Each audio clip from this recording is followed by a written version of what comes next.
എംപിമാർ മത്സരിക്കേണ്ട എന്ന തീരുമാനത്തിൽ അതൃപ്തി പ്രകടിപ്പിച്ച കണ്ണൂരിലേക്ക് മടങ്ങിയ കെ സുധാകരനെ അനുനയിപ്പിക്കാൻ ഹൈക്കമാൻഡ്.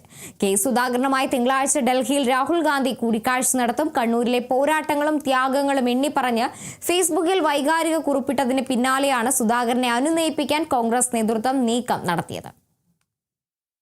നിയമസഭാ തെരഞ്ഞെടുപ്പിൽ കണ്ണൂർ നിയോജക മണ്ഡലത്തിൽ നിന്നും UDF സ്ഥാനാർത്ഥിയായി കോൺഗ്രസ് നേതൃത്വം തന്നെ മത്സരിപ്പിക്കുമെന്ന് കെ സുധാകരൻ ഏറെ പ്രതീക്ഷിച്ചിരുന്നു.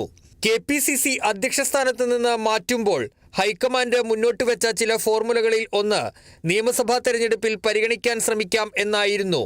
എന്നാൽ കെ സുധാകരന് ഇളവ് നൽകുന്ന സാഹചര്യത്തിൽ തങ്ങളെ കൂടി നിയമസഭയിലേക്ക് പരിഗണിക്കണമെന്ന് ചില എംപിമാർ കൂടി ആവശ്യപ്പെട്ടു. ഈ ആവശ്യം തലവേദന ആയതോടെ എംപിമാർ ആരും മത്സരിക്കേണ്ടതില്ല എന്ന പൊതുവായ തീരുമാനത്തിൽ ഹൈക്കമാൻഡ് എത്തി.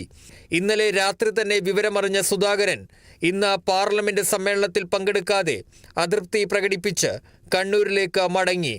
കണ്ണൂർ തന്റെ ഹൃദയരക്തമാണ് എന്ന വൈകാരികമായ ഫേസ്ബുക്ക് കുറിപ്പിലൂടെയും സുധാകരൻ തന്റെ അതൃപ്തി പരസ്യമാക്കി. ഇതോടെ കെ സുധാകരനെ അനുനയിപ്പിക്കാൻ രാഹുൽ ഗാന്ധി തന്നെ നേരിട്ട് ഇറങ്ങുകയായിരുന്നു. സുധാകരനെ വിളിച്ച് തിങ്കളാഴ്ച നേരിൽ കാണണമെന്ന് രാഹുൽ ഗാന്ധി ആവശ്യപ്പെട്ടു. അതേസമയം കണ്ണൂർ നടാലിലെ കെ സുധാകരന്റെ വീട്ടിലെത്തി ഒരു വിഭാഗം പ്രവർത്തകർ അദ്ദേഹത്തിന് പിന്തുണ അറിയിച്ചു. കെ സുധാകരനെ തന്നെ കണ്ണൂർ നിയോജക മണ്ഡലത്തിൽ മത്സരിപ്പിക്കണമെന്നാണ് അനുകൂലികളുടെ പ്രധാന ആവശ്യം.